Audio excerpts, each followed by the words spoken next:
Alors, bonjour à tous et bienvenue dans le jeudi, c'est Procrastination active. Aujourd'hui, je reçois Tess Rio qui est psycho-énergéticienne et thérapeute. Donc, moi, je suis thérapeute holistique, Séverine Testu, je me suis déjà présentée. J'accompagne les personnes à se reconnecter à leur soi profond, à devenir la meilleure version d'elles-mêmes en se reconnectant à leur âme, notamment. Tess, je te laisse te présenter. Oui, salut Séverine. Donc, je suis Tess Rio, thérapeute psychocorporelle énergéticienne. Je ne suis pas psycho, je ne suis pas psy. Je suis thérapeute psychocorporelle et donc j'accompagne sur tout un tas de thématiques et notamment la libération émotionnelle et des traumas. J'accompagne aussi ma clientèle de cœur, c'est-à-dire les personnes adoptées sur des problématiques de blessures d'abandon et puis toutes les problématiques qui sont liées à l'adoption. Voilà, je te remercie de me recevoir aujourd'hui. C'est un grand plaisir pour moi. Moi, j'ai découvert Tess dans un podcast qui avait été magnifique et je vous le conseille. Il s'appelle Le Puzzle. Où tu parles justement finalement de l'image du reflet. On en a parlé un petit peu, le reflet de l'identité, comment on se construit quand on est une personne qui a été adoptée, qu'on ne se reconnaît pas forcément dans les autres, comme tu le disais, dans la rue, qu'on ne se reconnaît pas dans sa famille, etc. Comment on construit son image, comment on se construit soi, du coup. Est-ce que tu peux nous en parler un petit peu? Oui, alors, mon puzzle à moi, c'est un article que je voulais absolument écrire. C'était sur la construction de l'identité. C'était pour amener tout le monde à mener cette réflexion, c'est-à-dire déjà faire connaître un petit peu, me porter, enfin, être la voix des personnes adoptées, parce que c'est des personnes qu'on n'entend pas spécialement beaucoup dans le domaine, enfin, dans les médias classiques, courants, etc. Et puis, donc moi, je suis moi-même une personne adoptée.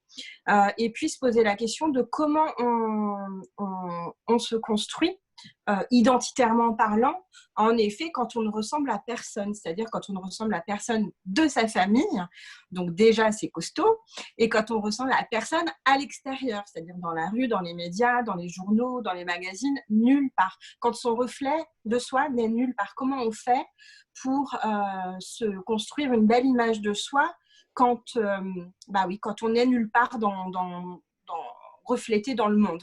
Alors, c'est pas évident. En effet, parce que l'image de soi, ça passe aussi par la ressemblance aux autres, et encore plus quand on est enfant, parce on a envie de ressembler aux autres pour être le moins différent possible. Et puis ça, c'est après, quand on grandit, qu'on recherche à cultiver notre unicité. Mais c'est vrai qu'au début, quand on est enfant, c'est pas évident.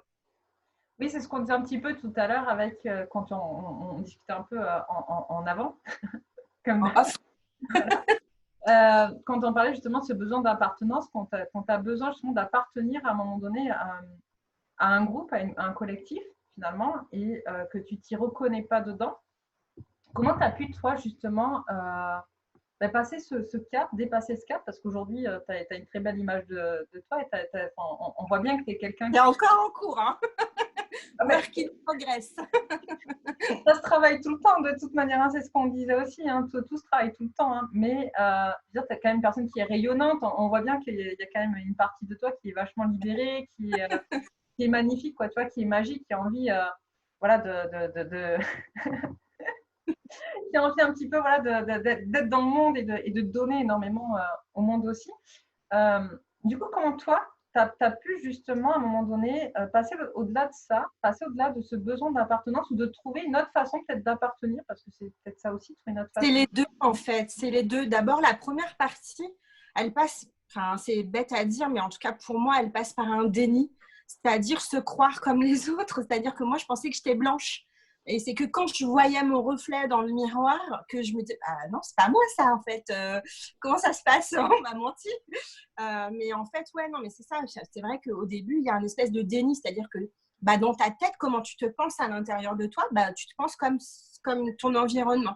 Et donc, du coup, c'est passé par là. Après, c'est vrai que c'est toujours l'extérieur. On en parlait aussi à un moment donné. C'est l'extérieur qui te rappelle que tu es différent. Et donc, ça, c'est du coup, comme toi, tu es dans le déni, c'est hyper violent. Après, quand tu comprends que non, la différence, c'est une force et que c'est que chaque être humain est unique, etc., là, c'est une autre partie. Mais au début, quand c'est l'extérieur qui vient te confronter à ton reflet et pas de la bonne façon, c'est compliqué. C'est compliqué. Après, il se trouve, il y a quelque chose qui est assez magique. C'est que quand tu, entre guillemets, n'as pas ces racines-là, ou tu vas te les créer toi-même. C'est-à-dire que tu te recrées ta tribu. Alors moi, j'avais une grosse tribu à la maison. On était 6 enfants, 8 à un moment donné. Donc ça, c'était ma tribu. Mais comme ils étaient tous plus ou moins plus âgés que moi, ils sont partis très tôt de la maison. Donc ça a été aussi compliqué.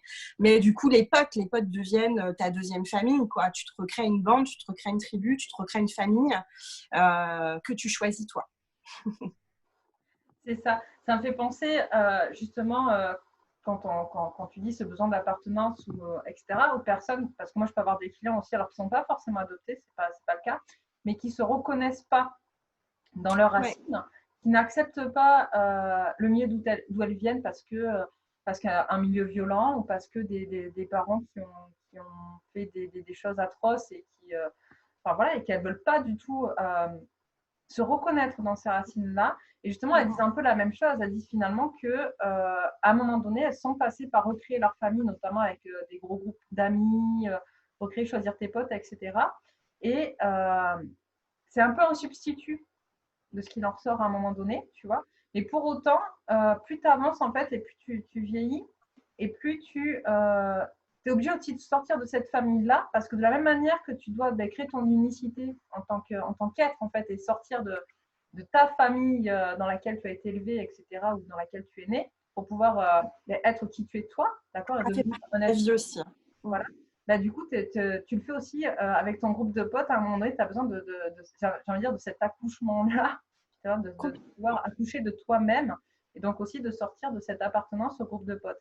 Est-ce que par moment, du coup, ça peut être bloquant? Parce que je veux dire, sortir d'une famille que tu n'as pas choisie, entre guillemets, vu que tu ne l'as pas choisie, du coup, on a toujours un peu des trucs qui ne vont pas, tu n'es pas forcément toujours d'accord avec tes parents, avec tes frères et sœurs, etc. Mais bon, on te dit, voilà, comme on dit, on ne choisit pas sa famille, on choisit ses amis. Et d'avoir choisi ta famille, en fait, de substitut, finalement, est-ce que ça a été plus dur d'en sortir ou pas, tu penses? Ou est-ce que… déjà, j'en suis pas sortie de ma famille. Mais en fait, j'ai envie de te dire, les gens qui ne sont pas adoptés, ils ne choisissent pas non plus leurs parents, en fait. Donc moi, j'ai une croyance qui fait que l'âme choisit son incarnation. Donc ça, c'est pour donner du sens, parce qu'en fait, il y a ça aussi, c'est que comme il n'y a pas le sens de la famille au sens des racines, des liens sanguins, des origines, moi, j'ai eu besoin de donner un sens plus grand, toujours. Donc, je me suis toujours reconnectée ou connectée à une source plus grande. Et ça a été ma force. Et ça, je ne peux pas l'expliquer, en fait. Ça a toujours été là. Aujourd'hui, je suis capable de le nommer et de l'expliquer. Quand j'étais enfant, je mettais pas les mots dessus. J'avais une espèce de foi qui est du coup la foi au-dessus de la confiance.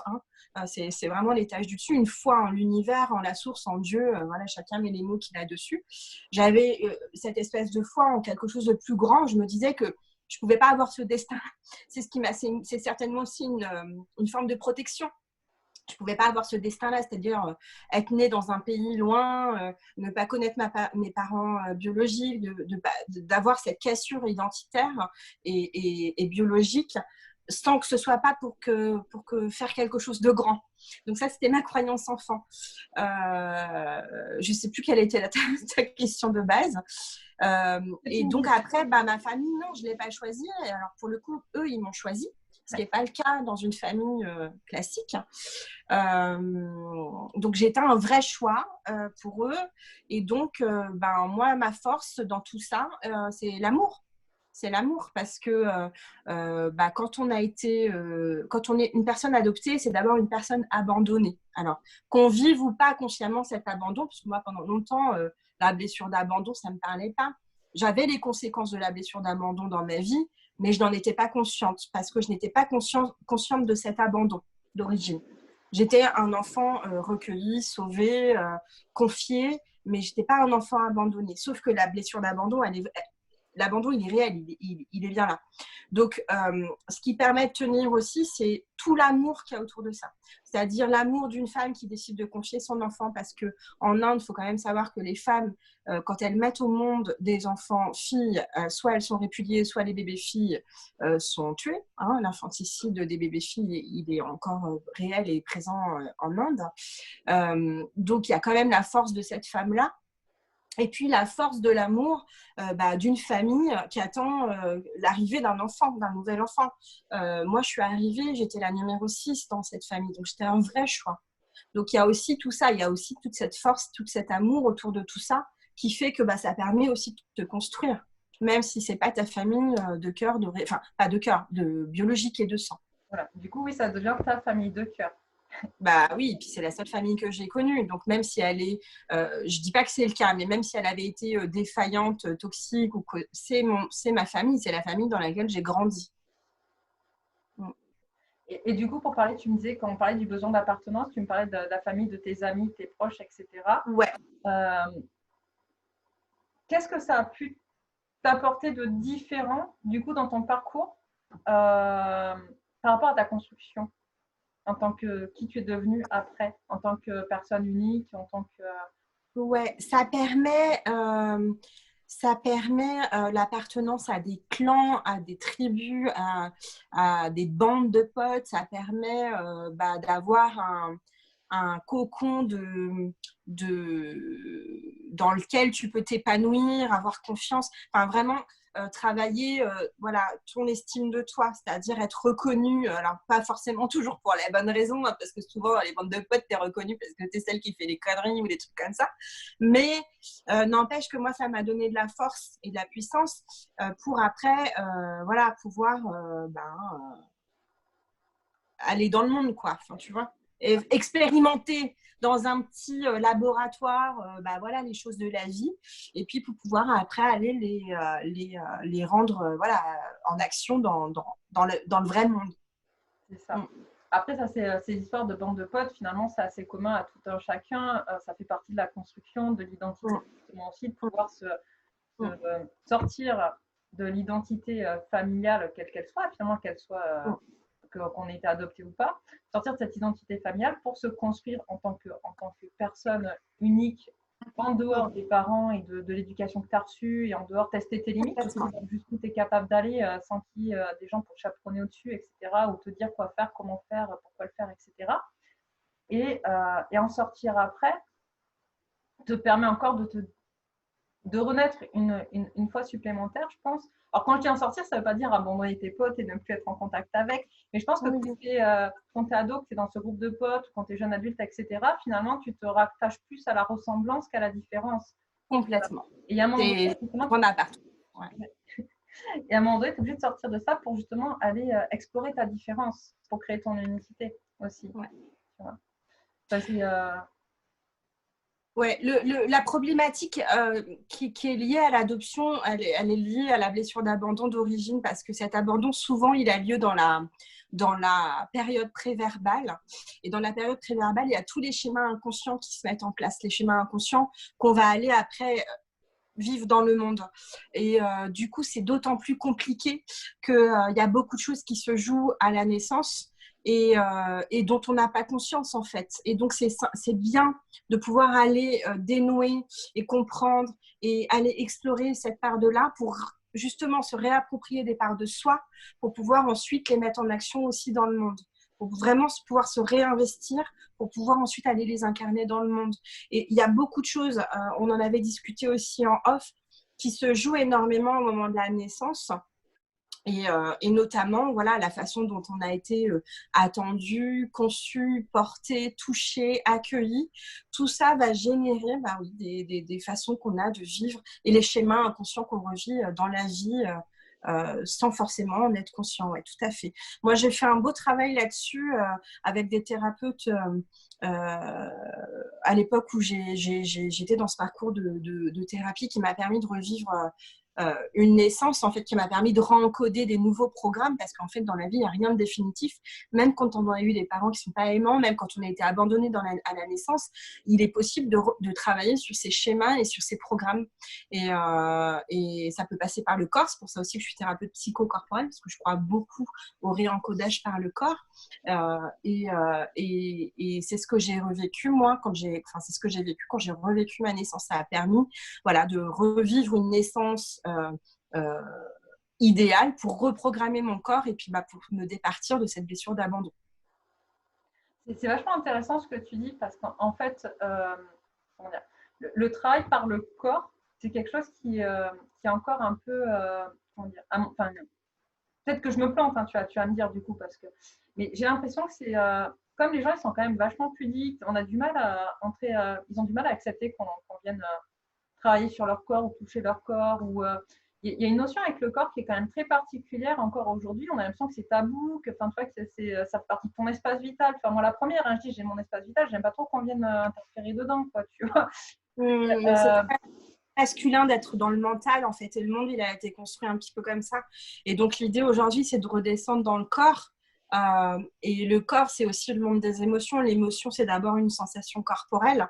Et du coup, l'idée, elle est là, c'est de se servir de ces émotions, des messages que ça délivre pour pouvoir ensuite passer à l'action. Mais en écoutant ses émotions, son corps et pas son mental, ou se servir des deux. Mais quand on est dans le mental, on n'est plus dans la vérité de son alignement, de son cœur et de ses tripes.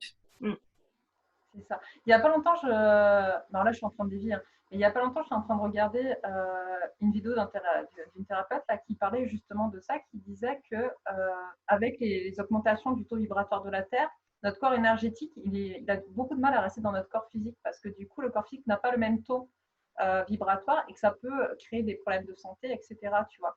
Et du coup, toi, dans ton boulot de psychocorporel, non, c'est pas, excuse-moi, je dis psychocorporel. Thérapeute psychocorporelle et Thérapeute énergéticienne. Je travaille beaucoup avec les énergies. J'ai dit psycho-énergéticienne, quoi. J'ai fait un raccourci, tu vois. C'est pas J'ai pas envie d'entendre le corporel à chaque fois.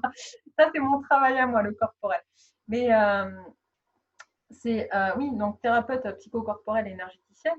Euh, du coup, quand tu travailles sur le corps, ça fait partie de l'identité. Le corps aussi, ça fait partie de l'image que tu as de toi aussi. Enfin, ça fait partie de tout ça. Est-ce que tu peux faire un lien justement entre ce travail corporel, l'adoption, les racines, est-ce que c'est plus facile avec quelqu'un justement qui a été adopté ou moins facile avec quelqu'un qui a été adopté? Est-ce que c'est par rapport à la naissance, à l'accouchement, je t'en parlais, c'est le fait tu vois? À partir du moment où les personnes elles viennent me voir, je suis thérapeute psychocorporelle, donc j'établis, tu sais, au début j'explique comment je travaille, donc j'explique aussi comment on va passer par le corps.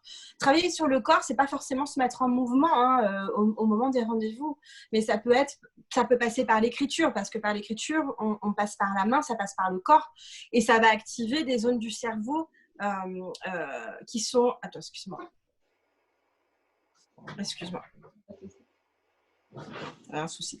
Ça va activer des zones du cerveau qui sont différentes et donc du coup ça va aller toucher voilà, le corps de façon différente, pouvoir permettre de réencoder les choses différemment. Après, en effet, je passe par des exercices corporels, notamment un PNL pour aller réencoder les choses.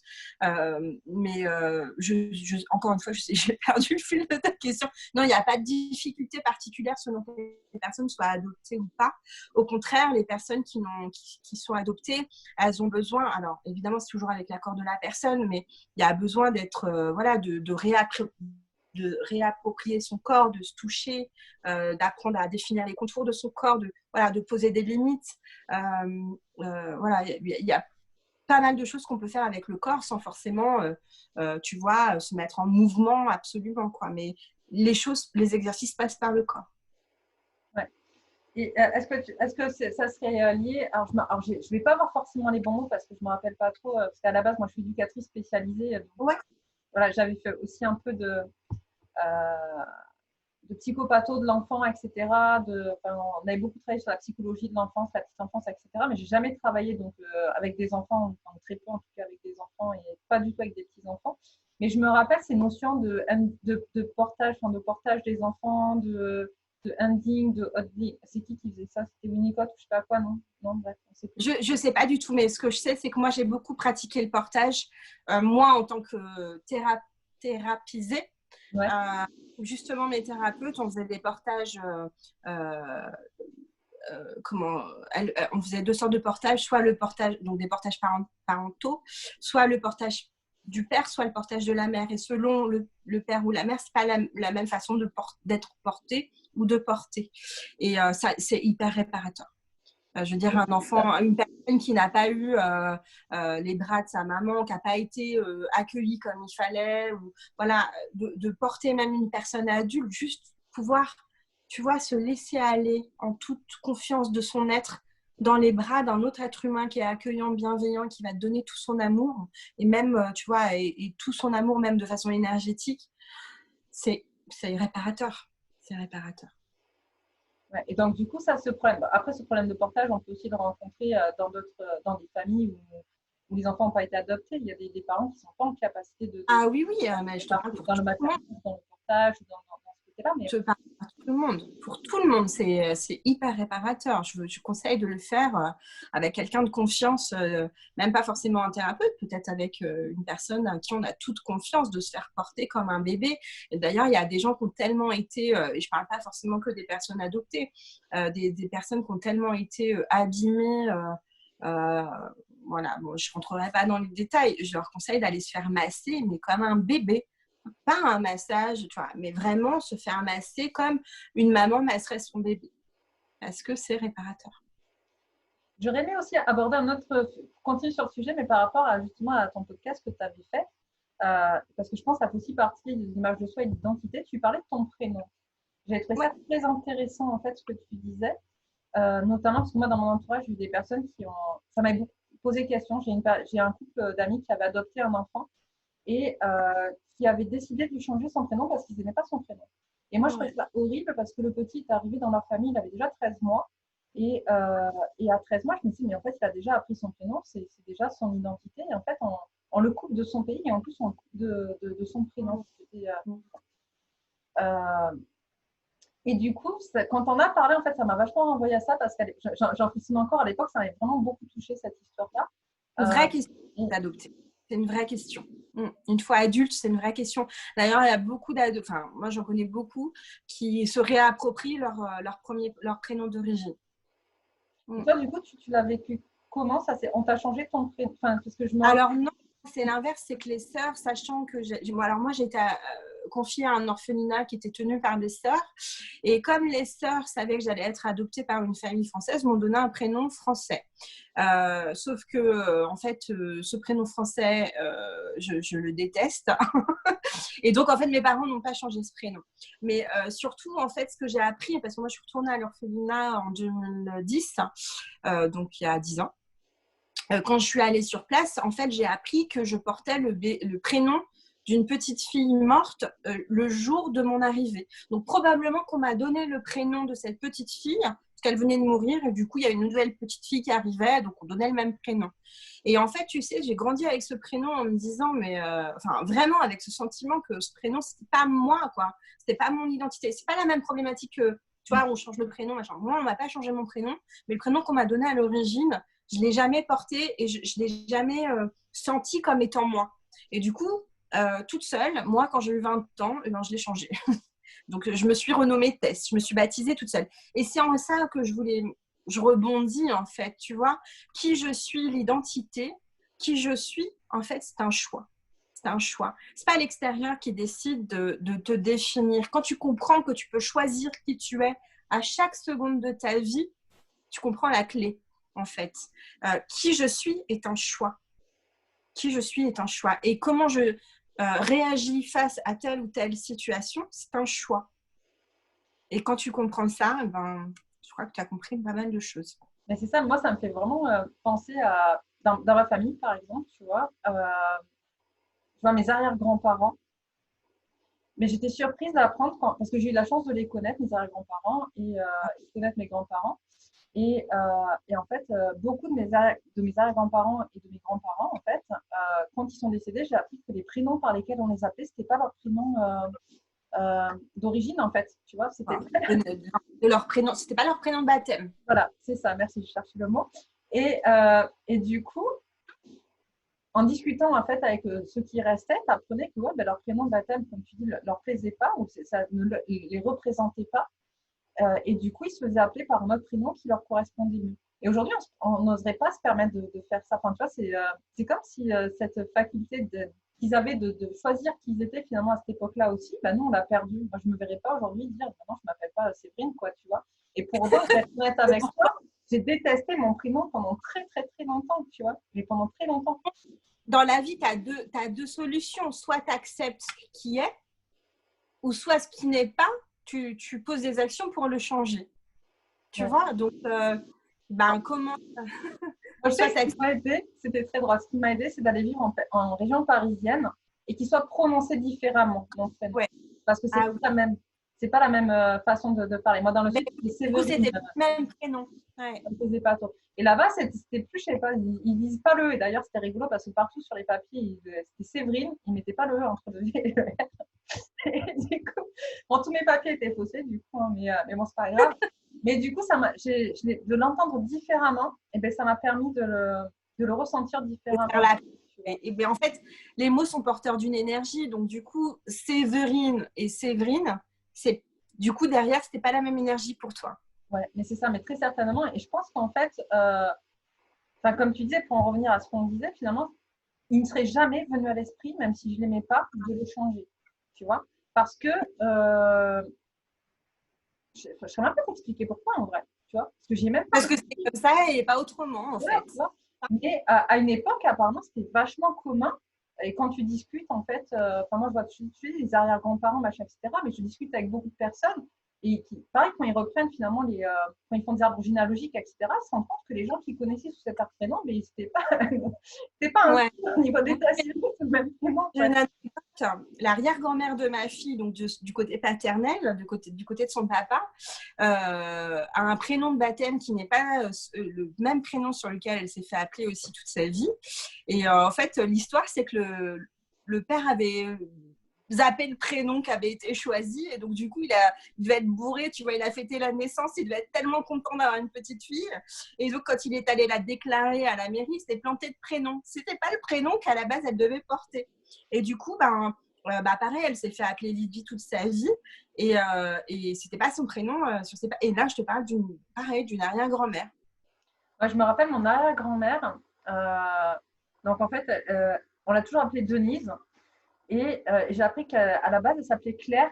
Et en fait, ils l'ont appelée Denise et elle s'appelait Denise parce qu'en fait, elle était brune, très mate de peau et que ça n'allait pas avec le prénom Claire. Non, tu vois, des fois, finalement, c'est rien de pas forcément aussi tragique. Mais du coup, ça leur plaisait pas parce que finalement, ça n'allait pas avec le prénom qui lui avait. Oui, le prénom, c'est aussi la carte d'identité, c'est aussi ton identité civile. Hein. C'est aussi un des aspects de l'identité. Donc, c'est aussi sur ça que tu te construis. Donc, moi, je me suis dit, mais pourquoi continuer à porter un prénom qui ne me convient pas, qui fait vraiment, tu vois, ça me froissait vraiment à l'intérieur dès qu'on m'appelait comme ça. Pourquoi je vais subir ce sévice, c'est peut-être un peu fort comme mot, mais ce truc négatif toute ma vie, alors que j'aime pas ce prénom. Non, c'est pas possible. Donc, à un moment donné, c'est ça aussi la force de la vie, c'est que tu peux faire des choix, des choix conscients. Et donc, j'ai choisi un prénom que j'aimais, Tess, j'adore. Et je porte ce prénom depuis 22 ans. Après, ce qui est très fort aussi quand on est un peu dans l'énergétique. Alors, je ne sais pas si toi, tu travailles aussi la numérologie ou des choses comme ça, tu vois. En numérologie, tu vois, justement, le prénom qu'on te donne à la naissance est très important pour faire des calculs et définir un peu ta trajectoire. Et du coup, ce qui est intéressant quand tu dis, moi, l'énergie qu'on m'a donnée à ma naissance, finalement, ça ne me convenait pas. Finalement, à ma naissance, en tout cas, la première énergie qu'on m'a donnée pour me définir ne me convenait pas. Et bien, du coup, j'ai décidé d'en choisir une autre énergie, quoi, tu vois. C'est vachement fort ce que tu es en train de dire, je trouve, parce que du coup, c'est comme si tu avais redéfini finalement tout ton parcours, tu vois, oui. dans ta en fait, ça, l'adoption. L'adoption, c'est ça. C'est-à-dire qu'à un moment donné, il y a plein de choses qui ont été imposées. Et si tu veux, comment dire, c'est aussi une forme de protection, certainement, mais à un moment donné, bon, bah, il y a plein d'inconnus, il y a énormément d'inconnus dans ta vie. Bah, qu'est-ce que tu en fais? Est-ce que tu décides d'être victime toute ta vie de ces inconnus ou est-ce que tu décides de planter des graines pour ton avenir et de définir qui tu es selon tes termes à toi? Alors, il y a plein de fois où c'est un peu rageant parce que moi aussi, j'aimerais bien connaître mon thème astrologique, j'aimerais bien connaître ma charte de design humain, j'aimerais bien plein de choses. Du coup, et en même temps, je me dis, du coup, c'est des définitions quand même qui sont extérieures. Et du coup, moi, je me dis, je suis quand même fière de pouvoir me définir entièrement toute seule sans des critères extérieurs. Ouais. Voilà. Mais si j'aimerais bien quand même de temps en temps, tu vois, avoir accès à ça. C'est vrai, mais j'y ai pas accès. Donc, est-ce que je reste focus sur ce dont j'ai pas accès ou est-ce que je crée concrètement les choses pour moi? Ça, c'est vite vu, hein. C'est ça. Ce que tu me dis, ça me fait penser, j'ai une amie dont le mari est mahorais. Ouais. Et elle me disait que, donc, bon, lui, à l'âge qu'il a, il a une date de naissance, mais que par exemple, ses parents n'ont pas vraiment de date de naissance. Et que, moi, je sais que dans le blog que j'ai fait, j'avais pas mal de personnes qui à un certain âge qui venaient de pays étrangers et qui arrivaient avec, oui, ils étaient tous nés le 1er janvier. Donc, C'est ça. voilà. Moi, j'ai une frère qui est arrivé, qui est né le 10 octobre, le 10-10, et puis j'ai un frère qui est né le 7-7, tu vois. Mais c'est des dates anniversaires fictives, on le sait. Mais tu vas rigoler, ma soeur est vraiment née le 10-10. Mais bon. Et donc, ouais, et lui, il me disait carrément qu'à Mayotte, donc, ses parents ou ses grands-parents, c'était même pas une vraie date, c'était né genre à la période des fleurs, né à la période des blés, C'est à la ça. période. Enfin, et je trouvais ça vachement beau aussi, du coup, tu vois, finalement, ce Le côté. cycle de la vie, le cycle des saisons, c'est joli. C'est ça, ouais. Et tu as l'impression que ça te donne aussi, par exemple, par rapport à ton identité, si on pense, par exemple, tu parlais de thème astral ou d'astrologie, tu vois, genre si tu te définis par rapport à ton signe astrologique, du coup, forcément, tu vas le représenter, tu vas l'avoir dans ton énergie, tu vois. Si tu te définis parce que tu es né à la saison des cerises et que tu te définis, tu vois, ce que je veux dire, c'est une autre énergie encore et c'est vachement bien. Et du coup, toi, dans ton parcours d'enfant adopté, ta date de naissance réelle, vous l'avez pas, enfin, vous avez même pas quelques jours près ou c'est vraiment, ils savent. C'est à quelques jours près parce que quand je suis allée en Inde à l'orphelinat, j'ai appris que j'étais tout bébé quand je suis arrivée et que ça se joue à quelques jours. Mais après, te dire si c'est exactement cette date-là, je pense pas. Enfin, on n'en sait rien puisque j'ai été amenée par une sœur à l'orphelinat. Je pense que le 10-10, c'est une date approximative. Le 10 mars, pardon, c'est une date approximative. Donc, Voilà. ma défense, voilà. Même la ville sur ma carte d'identité, en fait, ma ville de naissance, j'ai appris en allant là-bas sur place que c'était pas là que j'étais née. Ça a été un choc par contre parce que je me faisais tout un fantasme autour du nom de la ville parce qu'en plus ça avait des consonances, tu vois, c'est Ernakulam, donc ça a des consonances vraiment exotiques. Enfin, c'est vraiment l'Inde, quoi. Et je me disais, Ernakulam, j'en faisais tout un truc un peu fantasmagorique. Et puis, en fait, en arrivant à la gare d'Ernakulam, je vois Ernakulam sur le quai de la gare. Je me dis, waouh, je suis sur cette ville écrite sur ma carte d'identité, quoi. Un truc de dingue pour moi. Et puis, en allant à l'orphelinat, j'ai appris que j'étais pas née là, mais j'étais née 60 km plus loin, quoi. Mais ça, du coup, ça me fait penser ce que tu me dis aussi aux personnes qui, par exemple, tu vois, par exemple, quand tu as un couple monoparental et que tu as, un des parents dont l'enfant n'a jamais connu l'autre parent, il va idéaliser ce parent-là, tu vois. Ouais. Il va en faire un super-héros ou il va en faire quelqu'un de… Enfin, tu vois, c'est pas sa faute s'il n'est pas là parce que… Enfin, il va toujours trouver des raisons pour… voilà. Pour garder finalement un lien, une espèce de quelque chose qui te permet de te rattacher. Oui, parce que psychiquement, tu as besoin d'une image paternelle, tu as besoin d'une image du père ou d'une mère pour te construire. Donc, si tu enlèves cette image-là, c'est déstabilisant. Et même des gens qui ont eu des parents toxiques, l'idée, c'est pas d'aller détruire le parent toxique. L'idée, c'est d'aller accepter ce qui est et d'aller se concentrer sur les choses quand même qui ont été apportées par ce parent toxique-là. Parce que psychiquement, tu peux pas retirer un des deux parents. L'enfant qui est né il est né de deux parents, donc il a besoin de donner vie, de personnifier ce père ou cette mère manquante. clairement. Et est-ce que toi, du coup, ça me fait penser… Après, si je vais trop loin dans les questions, machin, n'hésite pas à le dire. Hein, voilà. Est-ce que toi, tu as pu à un moment donné justement idéaliser tes parents biologiques pour pouvoir te construire toi? Est-ce que l'idéalisation que tu as pu faire aurait pu te définir un petit peu la personne que tu es aujourd'hui, même si tu sais En que… fait, ouais, on m'a beaucoup posé cette question, mais pas tellement. Moi, j'avais des copains, enfin, j'avais des connaissances adoptées qui racontaient, enfin, j'avais un copain adopté qui venait d'ailleurs du même orphelinat que moi, qui s'imaginait que son père, il était, euh, comment, j'ai perdu le mot, tu sais, qui vivait dans un temple indien, que c'était un Maharaja, quoi. Donc, il avait besoin de ça pour se donner de la valeur. Moi, non, j'ai jamais eu ça. Tu sais, j'ai grandi déjà. Enfin, moi, déjà, j'étais issue d'une mère. Le, le père, l'idée d'un père biologique, tu sais, c'est con, hein, mais je devais déjà avoir 30 ans quand la première fois j'ai prononcé le mot père biologique. Donc déjà, tu vois, pour personnifier, voilà, j'étais issue d'une mère, mais pas d'un père, bizarrement. Bah, j'ai grandi avec l'idée qu'elle m'avait confiée, donc c'était une figure d'amour, tu vois. Euh, et après, aller au-delà de ça, commencer à s'inventer une vie et tout ça, non, je ne suis pas allée là parce que je savais que c'était casse-gueule. Clairement, il y avait quelque chose chez moi qui devait me dire, qui devait me retenir d'aller là parce que de toute façon, c'est ce que je dis souvent, moi j'ai grandi avec, en sachant que je n'avais pas les réponses. Donc du coup, je me suis quelque part interdit d'avoir les questions. Moi, Donc, je trouve ça vachement très, très intéressant ce que tu dis, parce que moi, dans ma famille, on en avait discuté en off aussi, hein, j'ai pas été adoptée, il n'y a pas d'adoption dans ma famille, mais par contre, on vient d'un peu partout et on sait pas, il n'y a aucun contact avec les personnes qui viennent qui viennent de partout. Tu vois, j'ai des origines aux ouais. États-Unis, j'en ai dans les pays de l'Est, enfin, tu vois, j'en ai en Espagne, etc. Et c'est rigolo parce qu'en fonction des gens que je croise, ils vont me dire oh là là, mais toi, genre, toi, t'es espagnol ou t'es rebeu, tu vois, Tristan, apparemment, j'ai un petit. Alors que pas du tout, tu vois, enfin, moi, je viens d'Espagne, mais ça va être.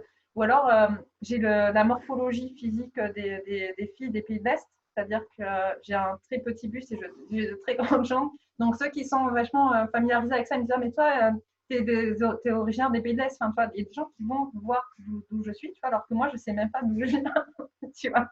Et ça, je trouve, des fois, ça te pose question. Moi, je me rappelle, gamine, ça me perturbait vraiment, tu vois, de me dire, mais Ouais. Et tu vois, c'est c'est intéressant, je te coupe, quoi, c'est intéressant ce que tu dis parce que ça prouve bien à quel point ce que tu es, enfin l'image que tu dégages à l'extérieur de toi, au final, elle ne t'appartient pas et elle est vraiment, elle appartient à celui qui regarde, tu vois. Donc tu pourras faire ça ou faire ça pour essayer d'être ci ou d'être ça.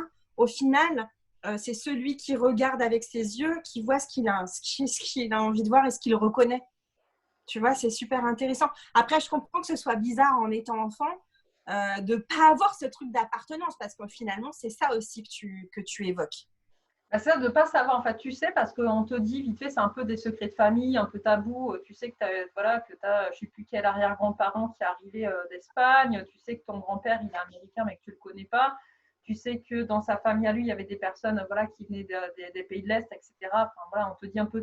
Tu sais, c'est un peu genre l'histoire, quoi. Tu vois, c'est l'histoire qu'on te raconte. C'est cool, tu viens de partout. Mais en même temps, toi, tu ne connais pas les gens. Il n'y a rien de palpable, il n'y a rien de concret. Je me rappelle même ma grand-mère, quand une fois, je me suis j'allais dire, je me suis embrouillée avec elle. C'était pas vraiment le mot parce qu'on s'embrouillait pas, mais par exemple, mon grand-père, on ne le connaît pas. Ma mère n'a pas connu son père. Et donc, mon grand-père n'est plus d'ailleurs aux États-Unis, mais en tout cas à l'époque était voilà, américain. Et ma grand-mère qui arrêtait pas de me dire, mais avec un grand-père américain, quand même, c'est con que tu saches pas parler anglais. Et je ne sais pas si finalement ce dégoût de l'anglais vient du fait que je ne connais pas mon grand-père américain parce que du coup c'était un abandon qu'il avait fait, entre guillemets. Et du coup, c'est comme si on me disait, mais comme tu as un grand-père américain, limite, ça doit être dans tes gènes de parler anglais, quoi. Ouais, ouais, bien Donc, sûr. on voit des choses aussi par rapport à là où tu viens. C'est comme, tiens, on fait des raccourcis. C'est comme si on te disait, bah, toi, tu viens d'Inde, donc forcément, je ne sais pas, tu as des. T'es hindouiste ou je sais pas, ou t'es forcément Ouais, ouais, citoyen dans c'est les ça. trucs. Enfin, Justement, j'allais venir. Les personnes adoptées, on vit ça, mais tout le temps, en fait. En tout cas, les personnes adoptées transraciales ou à l'international, on vit ça tout le temps. C'est-à-dire que nous, on est blanc à l'intérieur, enfin, on est blanc, on est français, on appartient au pays qui nous a adoptés, au pays d'adoption. Mais clairement, il n'y a pas de distinction pour nous, en tout cas à l'intérieur. Là, je dis nous parce que je sais que c'est plutôt… Et en fait, les gens à l'extérieur te renvoient une image de toi qui n'est pas toi. C'est-à-dire que quand on vient me parler de l'Inde, quand on vient me parler du curry, quand on vient me parler… Je fais toujours cette blague, mais quand on vient me parler de la cuisine indienne, de l'hindouisme, ou toi, chez toi, dans ton pays, j'ai envie, franchement, j'ai envie de dire… La version polie, c'est que j'ai envie de tourner les talons. La version mal polie, c'est que j'ai envie de lui péter la gueule, quoi. Je lui dis, mais t'as toujours pas compris qu'en fait, je suis française. Mes parents, ma mère a été blonde aux yeux bleus, mon père, il est brun aux yeux bleus. J'ai grandi dans une famille française, j'ai une culture française. Donc, je suis pas indienne. Mais à un moment donné, il faut aussi accepter que, tu viens d'un pays qui est loin et donc du coup il y a des connotations et tant que tu n'acceptes pas ça, malheureusement soit tu es malheureux, soit c'est compliqué parce que les gens viennent tout le temps te rappeler ça. Je rigole, hein, c'est pas ce que tu me racontes, ça me fait penser. J'ai une amie qui est métisse antillaise et qui me racontait mais plein de trucs comme ça où genre elle me disait mais une fois on lui a demandé si elle était française de France. Donc elle est dit non, je suis française d'Espagne. Mais des fois, tu as des comme ça où on va te sortir des mots. Où une fois pareil, elle me racontait parce qu'en fait, elle est très très claire de peau. En fait, elle est très, ses traits sont plutôt très côté sa mère qui est de métropole en fait. Et un jour, on lui avait demandé si non, on lui avait dit quand elle a dit qu'elle était antillaise, qu'elle était d'origine antillaise, métisse antillaise, je vais y arriver. On lui a répondu mais moi je croyais que tu étais normale. Oh. Tu vois, il y a des fois des gens, je trouve que ils vont regarder ton image, encore une fois, il faut qu'elle corresponde à ce qu'ils s'en font, sinon ça va pas, quoi, tu vois. C'est comme si finalement le fait qu'elle ait parce que ça se voit très peu qu'elle est métisse en fait, en vrai. Elle est très, très, très, très, très, très pâle de peau, je suis plus bronzée qu'elle. Elle blague tout le temps, quoi, tu vois. Mais bon, et quand tu dis qu'en fait, finalement, ce que tu es ne correspond pas à l'image qu'ils se font de toi, ça peut être aussi très, très choquant. Tu vois, quand tu disais… C'est violent en fait, parce qu'on te rappelle toujours quelque chose qui n'est pas toi. Donc, c'est une violence en vrai pour toi. Moi, véridique, il n'y a encore pas très longtemps, il y a quelqu'un qui m'a proposé de l'accompagner lors d'un voyage en Asie parce que j'étais locale, quoi. J'ai envie de lui dire, mais mec, tu ne me connais pas ou quoi? Voilà. Donc, blackout, quoi. Enfin, tu vois, c'est juste pas possible. Juste pas possible. Donc, il m'a dit, ça se voit comme le nez au milieu de la figure que tu es local. Ok, gars, passe ton chemin. Mais c'est en fait, quand tu le reçois, c'est violent. Donc, soit après, tu peux le tourner avec l'humour à force, mais quand tu as 8 ans, 10 ans, 12 ans, franchement, aujourd'hui, j'en rigole, ça me fait rire, j'en rigole avec mes copines, machin. Mais quand tu es enfant, c'est très violent en fait. Et si tu n'as pas ce sas à la maison pour pouvoir en discuter, faire exploser la bulle, parce que tous les enfants vivent des choses, tous les enfants sont, voilà, à l'école vivent des choses pas toujours faciles. Après, c'est comment c'est discuté au sein de la maison, quoi, au sein du foyer, et comment tu le transformes. C'est toujours ça, la vie, c'est pas la ligne droite, c'est des hauts, des bas, et c'est comment, après, qu'est-ce que tu fais de tout ça, comment tu le transformes, et ce que tu décides de tirer de tout ça. Moi, je me rappelle, il m'est arrivé 2 histoires très, très qui m'ont fait rire parce que j'étais quand même assez adulte et que j'avais quand même déjà pas mal avancé sur moi, tu vois, mais je pense que, il y en a une quand même où je me suis retrouvée un peu mal à l'aise, où j'ai un physique quand même très typé maghrébin finalement, tu vois. Et du coup, je me rappelle une C'est toi qui penses ça ou c'est parce que c'est ce que tu renvoies? C'est ce qu'on me renvoie. Moi, honnêtement, je ne suis pas capable. Tu vois, quand ma pote elle m'a dit qu'elle était métisse antillaise, tout le monde l'avait remarqué, pas moi. Parce que je suis pas capable. J'ai pas forcément regardé la différence physique des gens. En fait, ça me parle pas. Tu vois, ou par exemple, c'est pas, on me dit, ah, ben, lui, il est homo. Ben, peut-être. Mais ça se voit.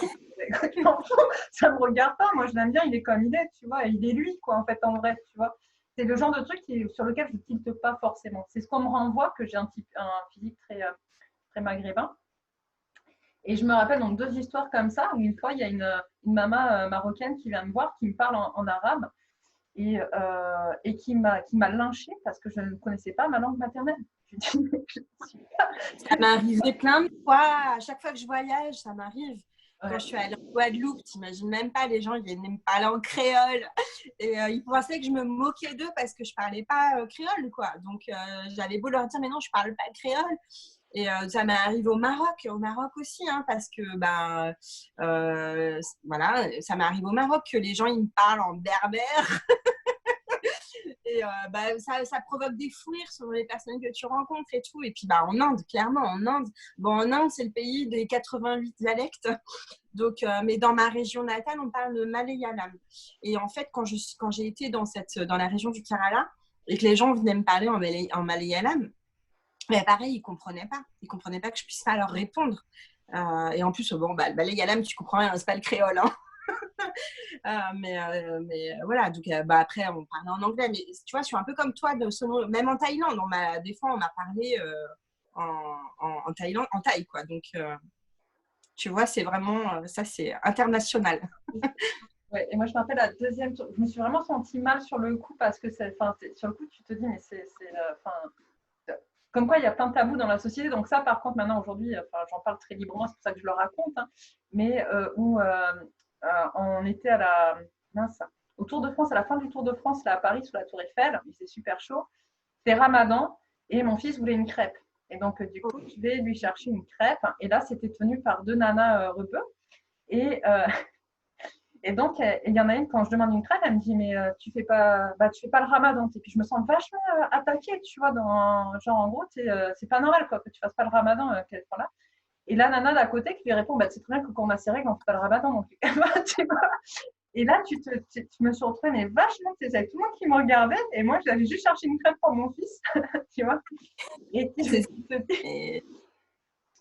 je trouve que finalement, Okay. ça peut créer, à l'époque, en plus, c'est un sujet, il faut être honnête aussi, hein, par rapport à l'image de toi, les règles, la féminité, tout ça et tout. C'est un truc qu'il faut travailler, soyons honnêtes, quoi. Tu vois, il y a très peu de femmes qui vont dire ouvertement, là, aujourd'hui, j'ai mes règles, je suis pas bien, ou machin, etc. Tu vois, ça reste quand même un milieu très restreint dans ta famille proche, mais tu vas pas aller dire forcément à ton boulot, là, laisse-moi que tranquille aujourd'hui. Non, puis c'est presque une insulte en fait aujourd'hui même. Ah, elle est chiante aujourd'hui, elle a ses règles, quoi. Tu vois, ça c'est très connoté.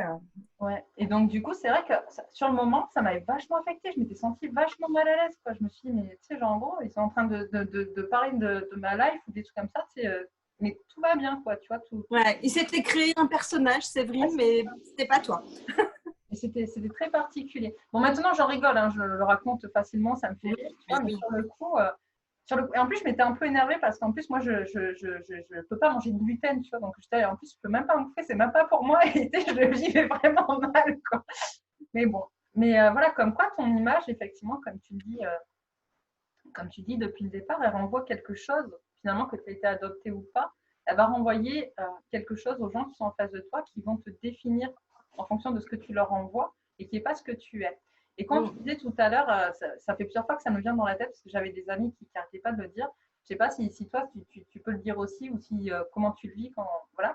Et tu disais, moi, je suis française à l'intérieur, je suis peut-être indienne, un profil indien, mais je suis française à l'intérieur. Et je suis française, donc du coup. Et moi, j'avais plein de potes à moi qui disaient, moi, je suis Bounty. Je suis un Bounty, tu vois. Oui. Et alors, moi, je me sens pas black du coup, parce qu'on fait, voilà, il y a des différences entre les couleurs et les origines. Et Bounty, c'est vrai que c'est plus les personnes d'origine africaine qui emploient ce terme-là et qui, même des fois, est une insulte. Hein. Alors moi, je l'ai entendu. Alors moi, les gens qui me disaient, c'était pas forcément. J'avais des amis d'origine africaine qui étaient antillais aussi. Enfin, tu vois, il y avait plein de trucs différents, plein de nationalités différentes. Et c'était pas forcément connoté black, africain, blanc, français. Tu vois, c'était vraiment connoté en fait. Je viens d'ailleurs peut-être physiquement, mais à l'intérieur, je suis franco-français, quoi. Tu vois, Non, moi, je dis que je suis panda. C'est plus un panda qu'un bounty, j'ai envie de dire. J'aime bien les pandas. En plus, ça vient d'Asie comme moi, tu vois. Donc, c'est ça. Et ouais, et du coup, comment finalement, on en a un peu parlé, mais et on finira là-dessus parce qu'après, je sais que tu as des trucs à faire. Et moi aussi. déjà. Voilà, c'est ça. Comment tu as réussi à trouver la force nécessaire pour allier finalement ton image à qui tu es à l'intérieur? Oh, là, je crois que c'est le travail d'une vie entière. Mais il y a des choses qui se mettent en place et puis finalement, c'est difficile de répondre à cette question-là. Comment parce que tu maîtrises pas en fait le regard des gens finalement. C'est quelque chose que tu peux pas maîtriser. La seule chose que tu peux maîtriser, c'est toi qui tu décides d'être et quelles actions tu mènes dans la vie, dans le monde. Donc, tout simplement en étant soi, en étant le plus possible aligné avec tes envies de cœur, de ce qui vient de l'intérieur. Et puis, voilà, à l'extérieur, ça suit. Mais après, tu peux pas, je te dis, il y a encore 15 jours, voilà, j'ai quelqu'un qui m'a envoyé ce message-là. Tu maîtrises pas l'extérieur. La seule chose que tu peux maîtriser, c'est ton intérieur. Donc, tant que tu essayes de correspondre à quelque chose qui est extérieur à toi, tu fais fausse route, puisque l'extérieur, en fait, selon les personnes que tu vas rencontrer, ce sera jamais la même chose. Tu l'as dit toi-même. Un jour, on t'a pensé marocaine, un jour, on t'a pensé, tu vois ce que je veux dire. Tant que tu essayes de te définir pour correspondre à un extérieur, clairement, ça marche pas. Donc, l'idée, c'est de revenir à l'intérieur pour vraiment, tu vois, coller avec qui tu es, toi, à l'intérieur de toi. Et après, savoir que l'extérieur, tu ne le maîtrises pas, tu vois. Ou tu vas le maîtriser, mais de façon énergétique, c'est-à-dire par rapport à tes pensées et ta vibration. Et ça, c'est encore autre chose. Mais déjà, c'est de revenir à soi, la clé. Revenir à soi, revenir à qui on est. Soi, qu'est-ce qu'on a envie.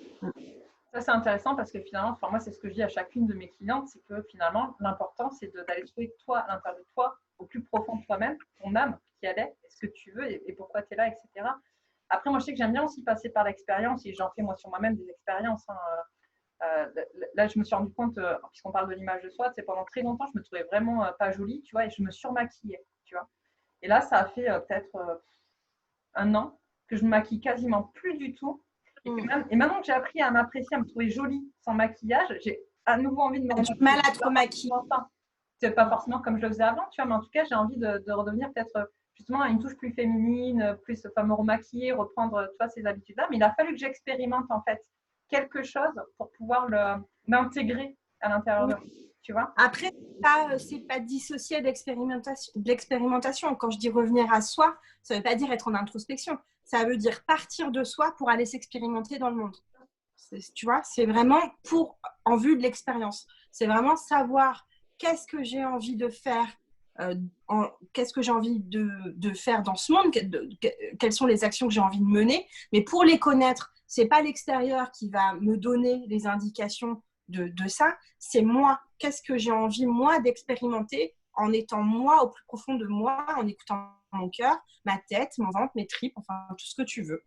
Ouais. Et c'est complètement ça. Mais ce que je voulais dire, c'est que par l'expérimentation, le besoin d'expérimenter, c'est que, parce que moi, je le rencontre avec mes clientes, et je ne sais pas toi comment ça se passe avec les tiens, c'est que très souvent, ils vont être justement dans la réflexion, dans le mental, vont aller chercher, analyser, etc. Mais le fait d'entrer en action, c'est d'expérimenter d'un point de vue du coup autre que juste la simple réflexion, c'est compliqué. Cette espèce de basculement. En fait. Ouais, le basculement. Et c'est pour ça que je donnais cet exemple-là justement où j'avais arrêté de me maquiller parce qu'il avait fallu que je l'expérimente dans mon corps. Tu vois, tout à l'heure, quand tu disais voilà, tout ce que tu fais au niveau psychocorporel, ben finalement ça représente ça aussi. Parce que moi, quand tu m'as dit psychocorporel, je m'attendais vraiment à quelque chose un peu comme finalement la kinésiologie, tu vois, quelque chose comme ça, tu vois, où langage à travers le corps, etc. C'est vrai que j'ai pas parlé des outils parce que pour moi c'est annexe en fait. C'est-à-dire que quand tu vas, par exemple, emmener ta voiture au garage, tu vas chez le garagiste parce qu'elle est en panne, tu vas pas chercher à savoir quel outil il va utiliser. Voilà. Moi j'ai plein d'outils dans ma mallette, c'est pareil, je dis pas à l'avance quel outil je vais utiliser, mais j'utilise l'hypnose, j'utilise la PNL, j'utilise évidemment l'énergétique, le FT, le tapping, toutes les techniques psycho-énergétiques aussi. Dont font partie le FT et le tapping.